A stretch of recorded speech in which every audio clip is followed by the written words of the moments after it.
Muy buenos días a todos. Vamos a abrir nuestras Biblias en el Evangelio de Mateo, capítulo 6. Leeremos desde los versículos 19 al 24. Mateo 6, 19 al 24. Dice así la palabra perfecta de nuestro Dios y Señor. No os hagáis tesoros en la tierra, donde la polilla y el orín corrompen, y donde ladrones minan y hurtan, sino haceos tesoros en el cielo, donde ni la polilla ni el orín corrompen, y donde ladrones no minan ni hurtan, porque donde esté vuestro tesoro, allí estará también vuestro corazón. La lámpara del cuerpo es el ojo, así que si tu ojo es bueno, todo tu cuerpo estará lleno de luz. Pero si tu ojo es maligno, todo tu cuerpo estará en tinieblas. Así que si la luz que hay en ti, que en ti hay, es tinieblas, ¿cuántas no serán las mismas tinieblas?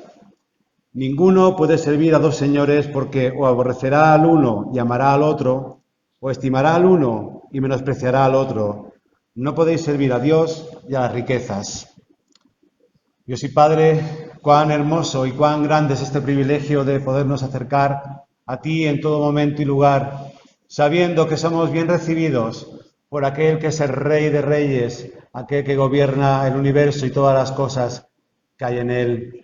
Señor, venimos en el nombre que es sobre todo nombre, venimos en el nombre de tu precioso Hijo Jesucristo.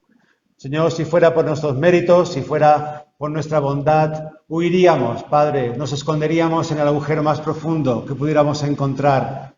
Pero sabemos que a través del amado, Señor, tú nos has dado la justificación, nos has declarado justos por sus méritos y, Señor, se ha abierto ese acceso directo a tu trono. Esa relación que estaba rota se ha vuelto a arreglar y ahora podemos llamarte Padre. Cuán grande es este privilegio, llamarte a ti, Padre, y saber que somos tus hijos. Señor, bendícenos como iglesia, como familia. Son muchas las peticiones, tú las conoces todas, por los que sufren, por los que no tienen trabajo, por los que están solos. Señor, por aquellos que están dudando de la fe, por aquellos que se están acercando por primera vez. Señor, ten misericordia de todos nosotros. Recuerda que somos polvo de la tierra, Señor. Recuerda que somos inconstantes en todos nuestros caminos. Padre, ten misericordia de nosotros. Tú que nos miraste con compasión en la eternidad y decidiste, Señor, sin tener ninguna obligación, venir a rescatarnos, Padre, te suplicamos que recuerdes nuestras debilidades, que perdones nuestros pecados, que son muchos y graves cada día delante de ti, delante del Dios tres veces santo. Señor, nos acordamos de los jóvenes también, de los exámenes que están al llegar, que se preparen bien, Señor, que no tengan nervios y puedan pasarlos con buena nota para así disfrutar también del verano. Señor, por las actividades que vendrán en este tiempo de más calor y de más luz, Señor, solar, que podamos aprovecharlo bien de forma sabia a pesar de las restricciones que el Gobierno nos impone. Señor, nos acordamos de Pasión por el Evangelio, que, Padre, ha sido una noticia sorprendente, pero para ti no lo ha sido. Tú sabías eso y todas las demás cosas, aún antes de que existiera esta conferencia. Te pedimos sabiduría para los que organizan y que tú suplas, Señor, un buen conferenciante según tu voluntad. Por la asociación Manos Extendidas, por la página web, Señor, por todos los ministerios, para que no sean meras actividades, Señor, para que tú estés dirigiéndonos, trabajando en medio nuestro, Señor, y llevándolo todo para que sea agradable delante de ti y para que tu gloria sea honrada por encima de todas las cosas, Señor. Padre, sigue tú con nosotros en esta mañana. Acompáñanos, Señor, visítanos, derrama de tu Santo Espíritu para que la palabra sea fresca, para que la palabra sea adecuada para todos nosotros. Señor, que yo quede olvidado en un rincón, pero que tu Hijo Jesucristo sea exaltado y glorificado en esta mañana. Ese es su nombre, que te lo pedimos todo. Amén. Vamos a continuar nuestra lectura en Mateo capítulo 6. Y en esta ocasión vamos a leer de versículo 25 al 34. Mateo 6, 25 al 34. Estas son palabras de nuestro propio Señor Jesucristo. Y nos dice así: Por tanto, os digo, no os afanéis por vuestra vida, que habéis de comer o que habéis de beber, ni por vuestro cuerpo, que habéis de vestir. ¿No es la vida más que el alimento y el cuerpo más que el vestido? Mirad las aves del cielo, que no siembran, ni siegan, ni recogen en graneros, y vuestro Padre Celestial las alimenta. ¿No valéis vosotros mucho más que ellas? ¿Y quién de vosotros podrá, por mucho que se afane, añadir a su estatura un codo? Y por el vestido, ¿por qué os afanáis? Considerad los lirios del campo, cómo crecen, no trabajan ni hilan. Pero os digo que ni aun Salomón, con toda su gloria, se vistió así como uno de ellos. Y si la hierba del campo que hoy es y mañana se echa en el horno, Dios la viste así, ¿no hará mucho más a vosotros, hombres de poca fe? No os afanéis, pues, diciendo qué comeremos, o qué beberemos, o qué vestiremos, porque los gentiles buscan todas estas cosas, pero vuestro Padre Celestial sabe que tenéis necesidad de todas estas cosas.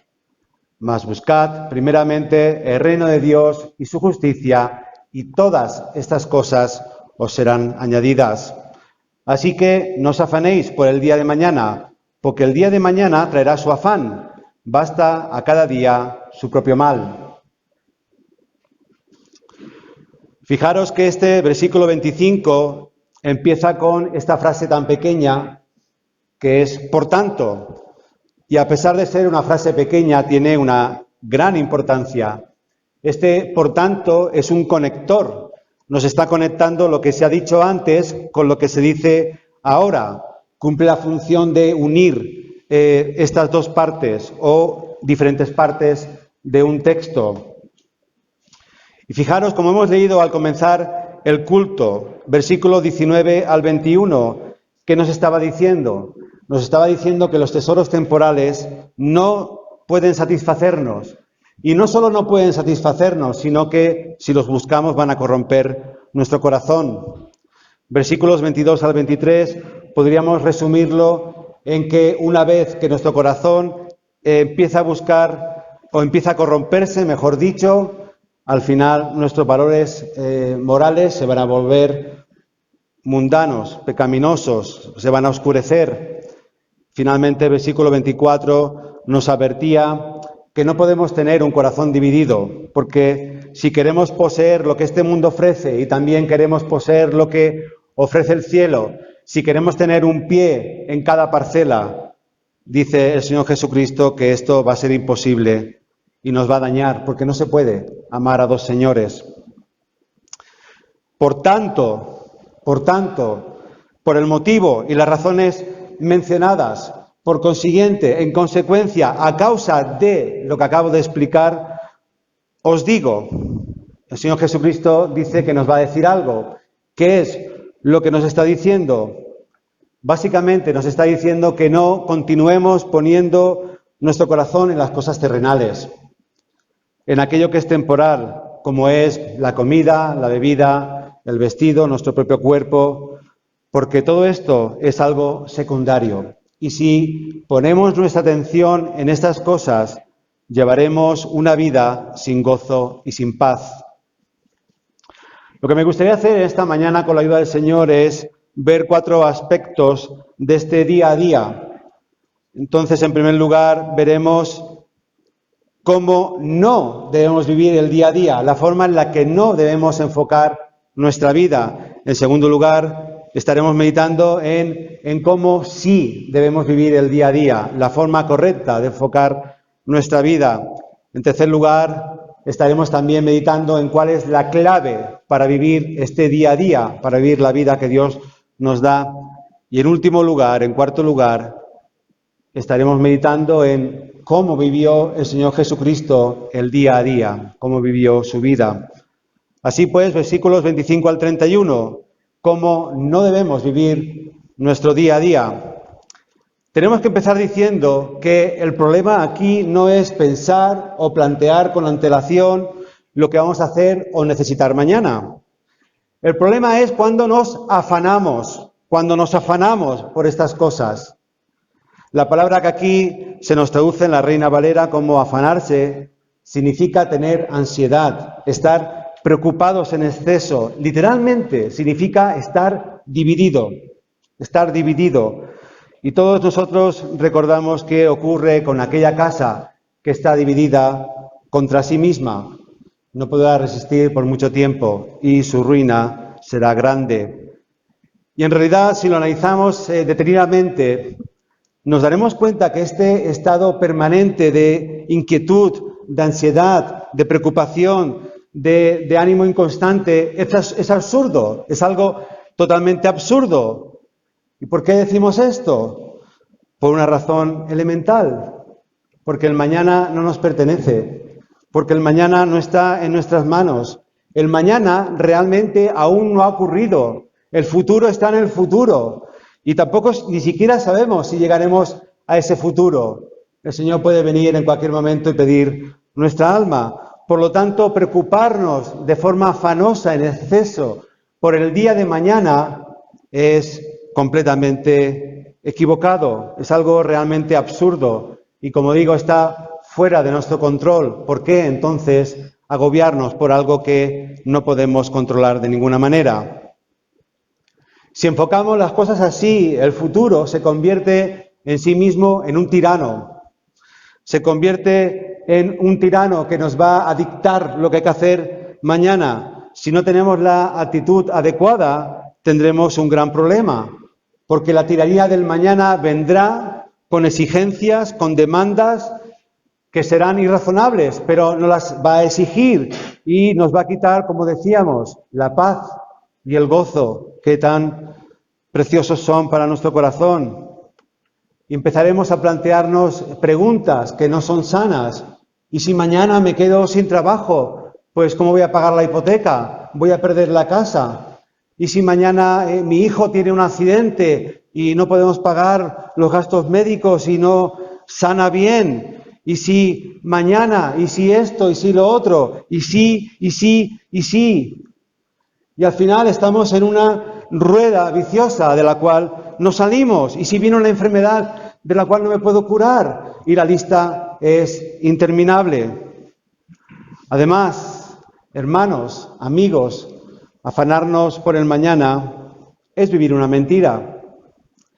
Pensarlo bien, estamos teniendo miedo de algo que no ha sucedido. Estamos teniendo miedo de algo que probablemente nunca va a suceder. Nuestra mente empieza a imaginar un escenario posible, empieza a imaginar posibilidades que pueden ocurrir y al final estas posibilidades están controlando y dirigiendo nuestro presente, están dirigiendo nuestra vida. ¿Y no es acaso esto el colmo de la incoherencia?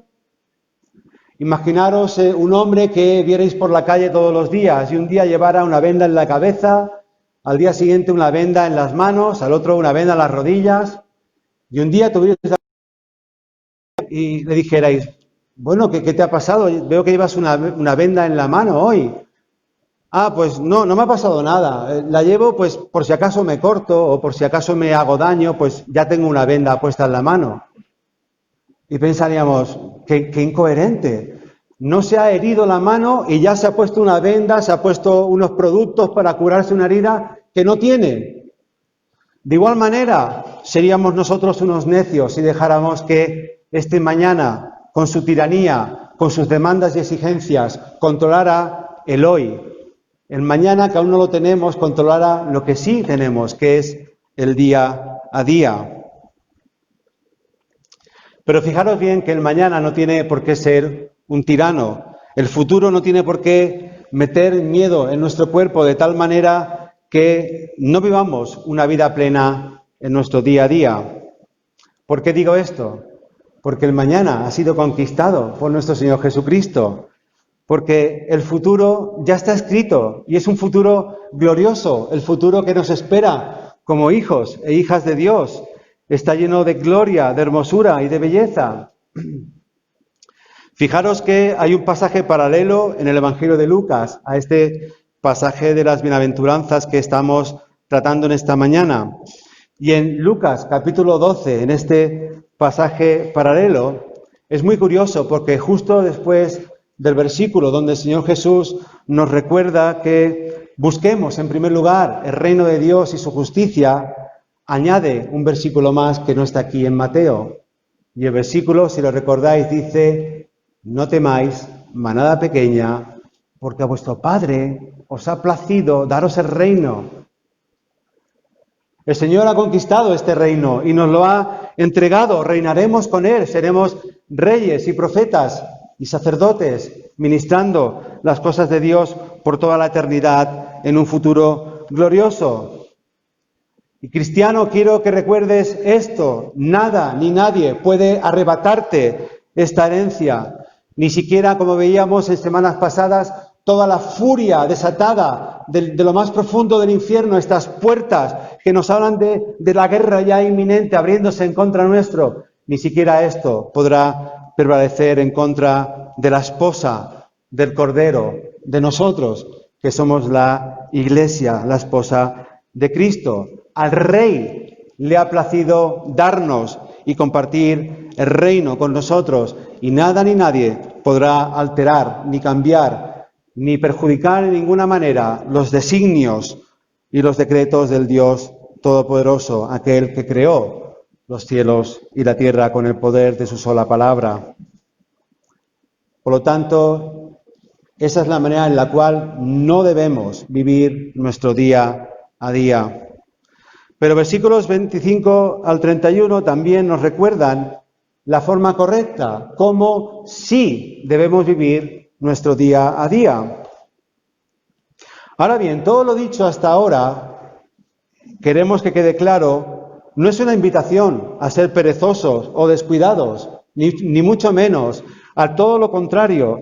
Debemos usar nuestra mente, nuestros dones, nuestras capacidades, nuestra sabiduría para analizar las cosas y tomar decisiones adecuadas, para ver qué es lo que vamos a necesitar con antelación y prepararnos para ello. Decíamos que lo incorrecto es afanarse, pero no hay nada de incorrecto en pensar, en meditar, en prepararnos para el día de mañana. En realidad hay 3 principios en este pasaje que podemos aprender. El primero de ellos sería que debemos vivir con diligencia y sentido común. Vivir con diligencia y con sentido común. Normalmente tenemos gastos que afrontar cada mes. Si estás de alquiler, pues tienes un alquiler que pagar. Si la casa es tuya, aún así tendrás agua, luz, tal vez internet y otras cosas que pagar. Pues si estás caminando por la calle y ves un pantalón que te encanta o un bolso que te gusta mucho, pero sabes que tienes el dinero justo para pagar el alquiler, lo más sabio es que no te compres esa ropa o ese bolso que tampoco te hace falta para vivir, porque dentro de unos días tienes que pagar el alquiler. Si todas las mañanas desayunas algo en concreto y ves que se está acabando, pues no esperes a no tener nada para poder dar de desayunar a tu familia. Vete al supermercado, compra una cantidad razonable y la tendrás en la despensa para usarla cada día. Y así podríamos continuar. Si estás estudiando, si estás en época de estudio, si sabes que tienes unos exámenes que están a la vuelta de la esquina, pues no te esperes a la noche anterior para estudiar. Prepárate, repasa la materia, estudia, toma apuntes, para que cuando llegue ese momento puedas de forma correcta y de forma preparada tomar ese examen. Si te vas de vacaciones, pues tendrás que prepararte, tendrás que hacer la maleta. Si tienes plantas o animales en casa, tendrás que decirle a alguien, a un vecino o a un amigo, que vaya y te cuide el animal o que te eche agua en las plantas. Y así podríamos seguir, ¿verdad? Solo son pequeños ejemplos de nuestra vida cotidiana. Y todo esto está bien, no tiene nada de erróneo. Al contrario, no pensar en ello sería un descuido y una negligencia por nuestra parte. Por lo tanto, en primer lugar, debemos vivir con diligencia y con sentido común. En segundo lugar, este pasaje nos enseña algo muy importante, y es que debemos vivir cada día como un lote completo, tomando cada día por sí mismo, porque cada día, como nos advierte el Señor Jesucristo, trae su propio afán. Y esta advertencia es muy clara. El día en sí mismo es un lote completo. Cada día trae su propia carga de esfuerzo, de sudor. Y por lo tanto vamos a tomarnos el día como un todo, como un lote, como algo que es completo en sí mismo. Vamos a intentar este día hacer las cosas lo mejor posible. Vamos a intentar este día a esforzarnos y darlo todo, hacer las cosas como la palabra nos manda, perdonar al enemigo, amar a todo el mundo, hacer el bien al prójimo, darle la gloria a Dios en todo aquello que hagamos, que pensemos, que planeemos. Y si Dios quiere, viviremos. Y si Dios quiere, pues nos llamará a su presencia. Pero el mañana, como decíamos, no nos pertenece. Por lo tanto, tenemos el hoy. Y hoy vamos a honrar a Dios de todas las maneras posibles. Y vamos a dejar la preocupación del mañana para mañana. Vamos a dejar que el día de mañana traiga su propio afán, porque el día de hoy es lo que tenemos que enfocar, es lo que tenemos en nuestras manos, el hoy, el ahora. Y si Dios quiere, como decía, viviremos. Y si Dios quiere, nos llamará a casa y ya no tendremos que preocuparnos del día a día. Y esto es así porque cada día en sí mismo tiene una carga lo suficientemente fuerte a nivel emocional, a nivel físico.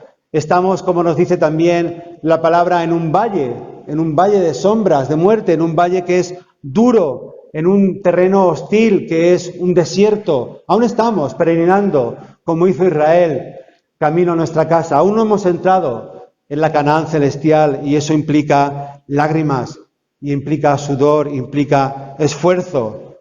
Y así pues, ¿para qué añadir a esta carga de por sí a veces pesada en extremo? ¿Para qué añadirle más carga? ¿Para qué llenar una maleta de piedras y arrastrarla contigo todo el día cuando aún no ha llegado el día de mañana en el cual a lo mejor tengas que correr esa milla extra?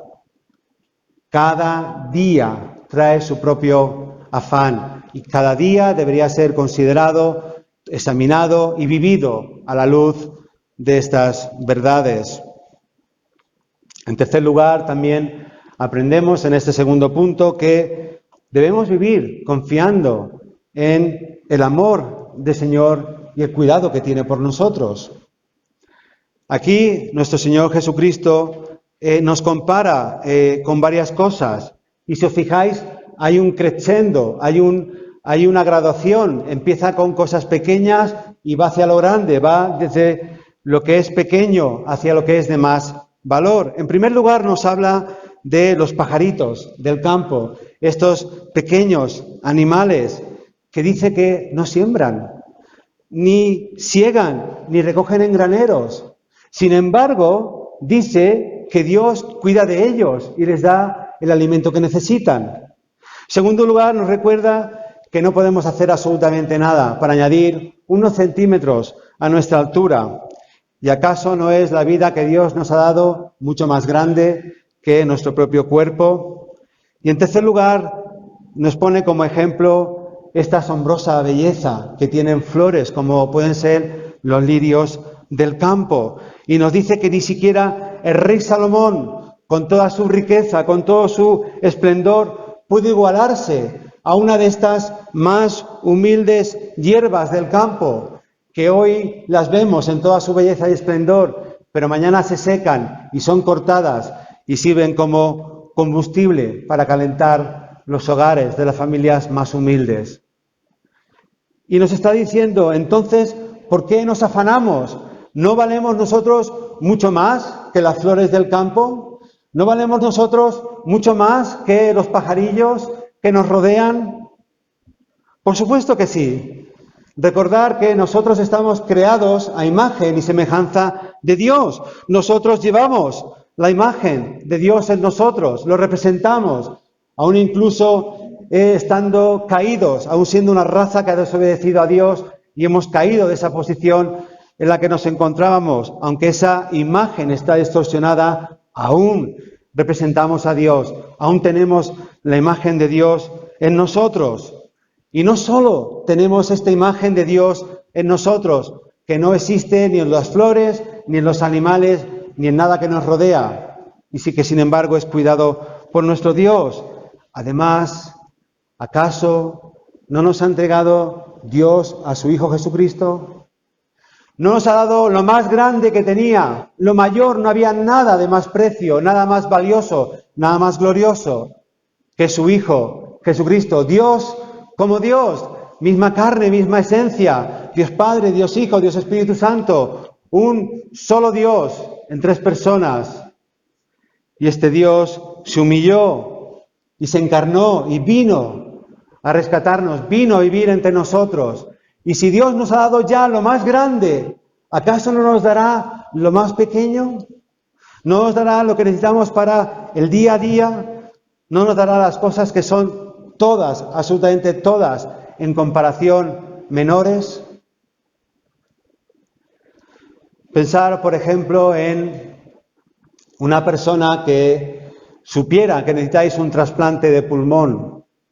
Según tengo entendido, si no es el que más, es uno de los trasplantes más difíciles y más dolorosos.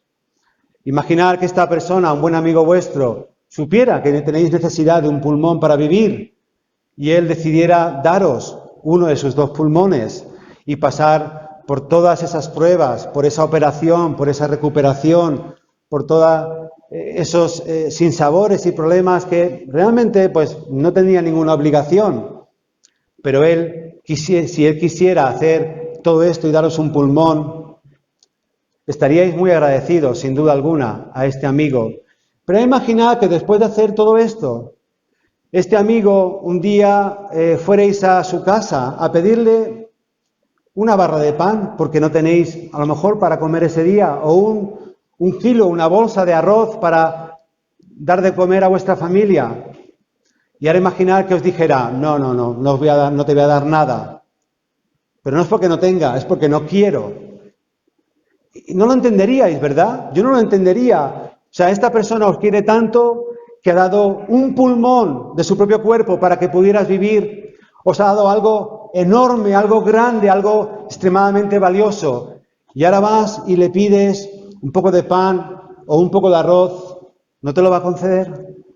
Teniéndolo, como lo tiene todo, a su diestra el Señor Jesucristo, no te va a conceder según su sabiduría, según tu necesidad. Nuestro Dios no es un Dios caprichoso ni olvidadizo, no es un Dios que sea inconstante en ninguno de los sentidos. Su amor por nosotros es constante, su amor por nosotros es desde la eternidad pasada y hasta siempre, es por siempre, es desde antes de la fundación del mundo y durará todo lo que la eternidad dure. Es un amor inalterable que nunca tendrá fin.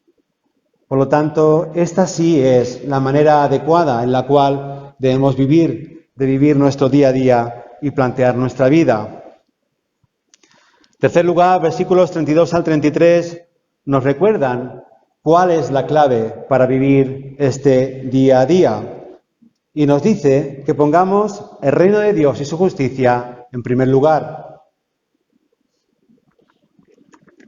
¿Qué es este reino de Dios? Bueno, de una forma sencilla podemos decir que es un reino que ahora mismo es espiritual, es algo dinámico, en realidad es el gobierno de Dios, el gobierno universal de Dios sobre todas las cosas, y es un reino que aunque ahora no lo vemos, un día encontrará su consumación final en la renovación de los cielos y la tierra, en la renovación de nuestros propios cuerpos, cuando todo se ha hecho de nuevo, cuando los enemigos de Dios y del pueblo de Dios que somos nosotros sean juzgados y lanzados a este lago de fuego y azufre, porque Dios también es un Dios santo y de justa ira, y todo aquel que ha rechazado el perdón en Cristo se encontrará con un terrible juicio en la eternidad. Y este reino que aún no vemos, que es como esa masa que queda leudada y que la levadura se extiende y lo toca todo, aunque al principio es casi, no es notable, no se ve. Este reino de los cielos es un lugar curioso en sí mismo. Y digo esto porque el reino de los cielos funciona con reglas totalmente diferentes al reino de este mundo. Podríamos incluso decir que es el mundo al revés. Es un reino que funciona de forma diametralmente opuesta, perdón, al reino del mundo. Fijaros bien, la Biblia declara que aquel que es verdaderamente sabio, en realidad es el que se hace ignorante. 1 Corintios 3:18. El fuerte es aquel que se declara débil. 2 Corintios 12:10. El que es verdaderamente rico es aquel que reconoce su pobreza. Santiago 2, versículo 5. El más grande, el mayor de todos es el siervo, es el que sirve. Mateo 20:27. Y los mansos, no los malvados, los mansos son los que heredarán la tierra. Mateo capítulo 5, versículo 5. El mundo, nos dice aquí, los gentiles, los paganos, aquellos que no tienen al Señor en su vida. El mundo pone en primer lugar las cosas materiales, viven en un mundo material y todo lo que desean, todo lo que sueñan está dentro de este mundo material. Amontonar cosas materiales y se olvidan de todo aquello que es espiritual. Pero el reino de Dios es al revés. El reino de Dios, tú te tienes que ocupar de las cosas espirituales. Y entonces el Señor viene y te dice, cuando tú hagas eso, yo me ocuparé de tus necesidades materiales. No te fijes en lo material, no te fijes en el día a día. Yo sé que tienes necesidad de todas estas cosas, dice el Señor. Tú me pones a mí en primer lugar, tú pones mi reino, todo lo que tiene que ver con la extensión de este reino, con vivir dentro de este reino, con honrar al rey de este reino. Y yo me ocuparé de que tu día a día sea suplido. Es una promesa, hermanos, que viene directamente de la boca de nuestro Dios. Ponerme a mí en primer lugar y yo me cuidaré de vuestras necesidades. Yo añadiré todas estas cosas. Versículo 33. ¿Y no es esto algo maravilloso? ¿No es algo que produce paz verdadera, que produce gozo y estabilidad a nuestra vida? Entender este principio bíblico es tener una vida de paz y de confianza en nuestro Dios. Dice Ryle que la preocupación excesiva por las cosas de este mundo es algo totalmente impropio de un cristiano. El preocuparnos en exceso por las cosas de este mundo es una señal de que algo va mal si te llamas cristiano. Los gentiles viven esta vida materialista, como hemos dicho. Su universo es material. Lo que pueden tocar, lo que pueden ver, lo que pueden amontonar es lo importante. Cuánto tienes es más importante que lo que eres. Ellos se rigen por parámetros completamente diferentes a los nuestros. Pero nosotros, como creyentes, sabemos que la vida verdadera está en Cristo. La vida verdadera no consiste en las cosas materiales, no consiste en amontonar juguetes, por caros que estos puedan ser. La vida verdadera es la vida en el Espíritu, es la vida espiritual y es la vida que nos espera después, cuando lleguemos a casa. Porque ahora no estamos en casa y estamos peregrinando y este mundo está opuesto completamente al reino de los cielos. Y si después de escuchar todas estas cosas te sigues preocupando más de lo normal, más de lo que es coherente y sabio por las cosas materiales, en vez de preocuparte y poner tu atención en lo que es espiritual, si colocas en el trono que solamente le corresponde al Señor todo aquello que es el día a día con sus afanes y con su materialismo, entonces tendrás que preguntarte muy seriamente si puedes llamarte cristiano.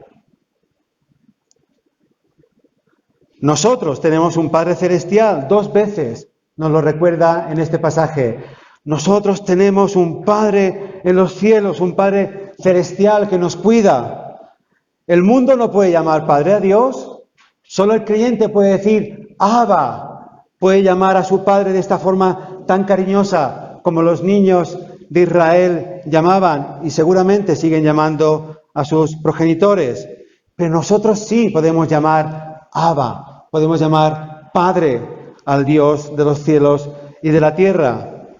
Y cuando dudamos de la provisión que nuestro Padre Celestial tiene para nosotros, cuando dudamos de su amor, de su protección, cuando dudamos de que Él...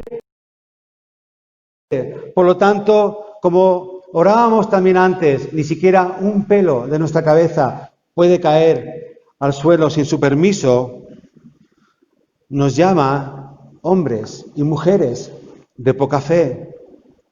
Y esto no es algo pequeño.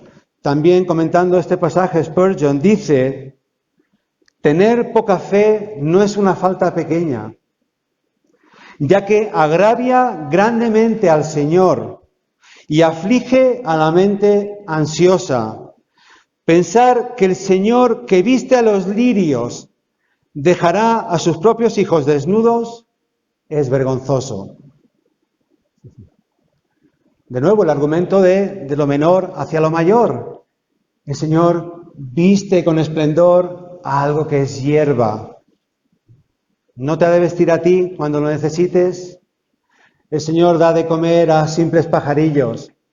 Si se murieran unos cuantos ahora mismo, no nos enteraríamos, no notaríamos nada. El mundo seguiría su curso.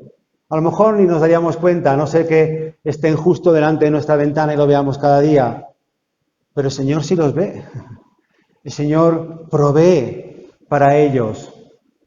Y no siembran, ni plantan, ni recogen, ni guardan en graneros. Y aún así el Señor tiene cuidado de ellos. Vivamos, pues, a la luz de todo esto, el día a día, poniendo el reino de Dios en primer lugar, siempre en primer lugar, confiando en la provisión que Dios, nuestro Padre Celestial, tiene para nuestras vidas, recordando que no hay mejores manos que las suyas.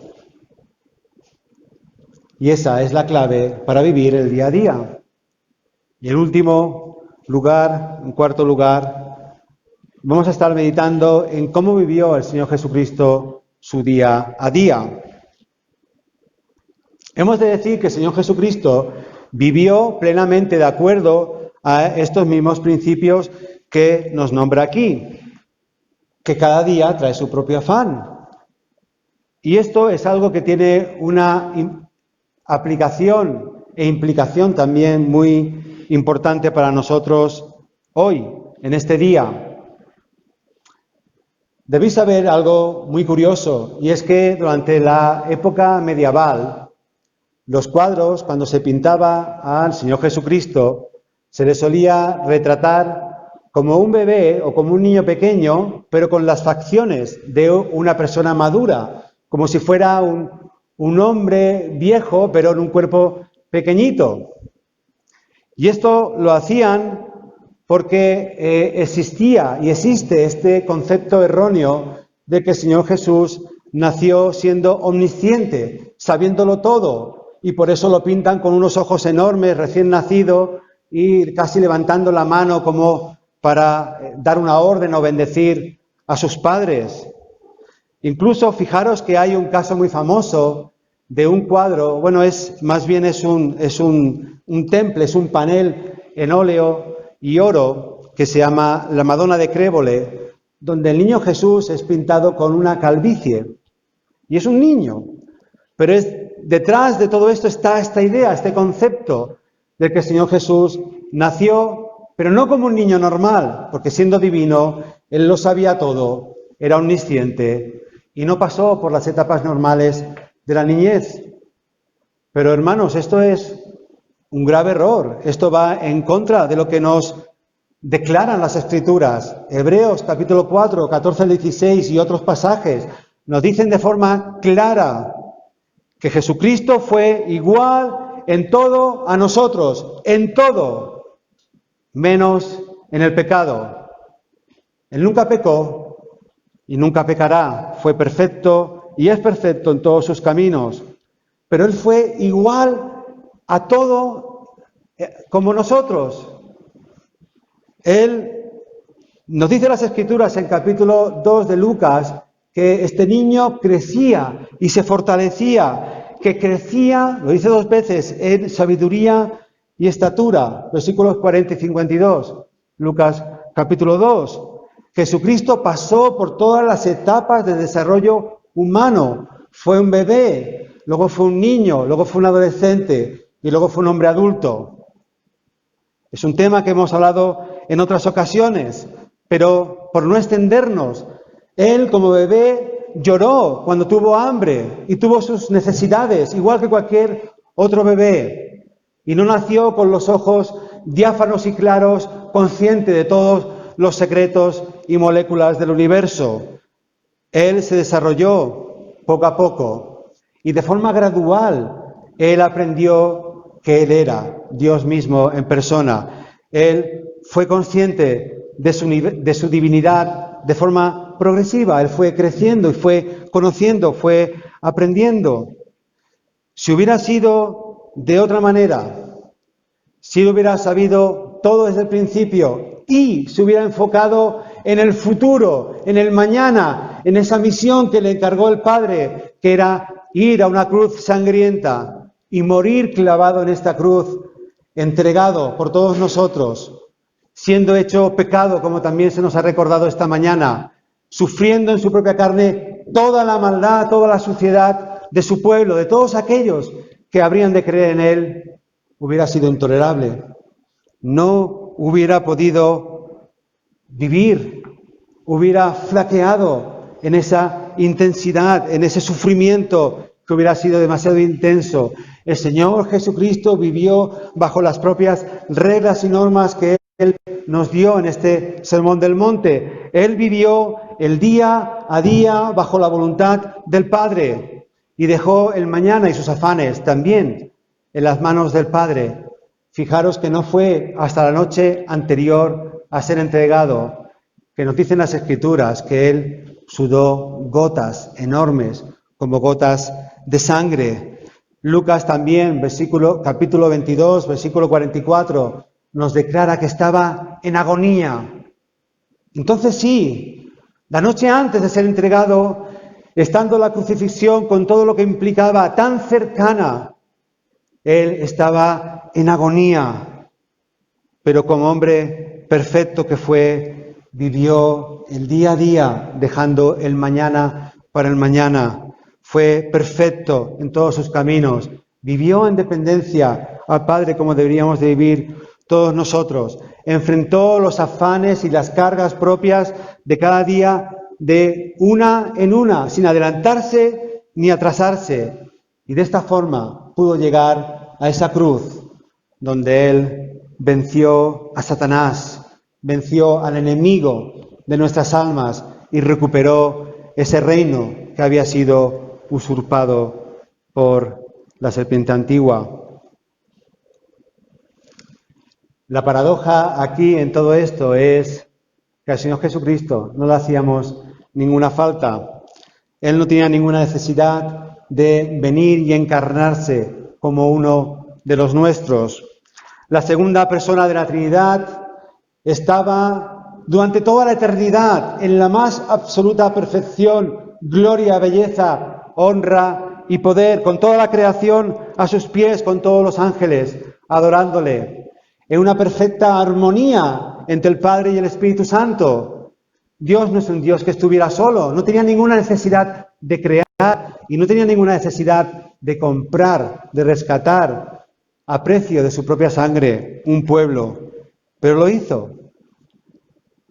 Él miró desde la eternidad y te vio a ti y me vio a mí y su corazón fue movido a compasión. Y a pesar de no debernos nada y a pesar de no tener nada en nosotros que fuera apetecible delante de sus ojos, pues nacíamos en maldad y éramos rebeldes y lo seguimos siendo, tristemente. Él tuvo compasión de nosotros y quiso rescatarnos. Y ese es el centro de nuestro Evangelio, ese es el centro del mensaje, de las buenas noticias que proclamamos al mundo, que Cristo Jesús vino a este mundo para rescatarnos a nosotros, al más grande de los pecadores, dice el apóstol Pablo. Yo soy el primero de esos pecadores.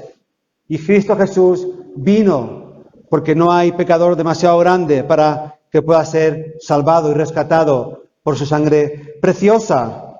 Y cualquiera que se acerque con fe y con arrepentimiento sincero delante de este Salvador, delante de este trono, pidiendo, reconociendo que es solo por pura e inmerecida gracia y misericordia, pidiendo este perdón de sus pecados, pidiendo esta reconciliación con Dios el Padre, pidiendo la salvación.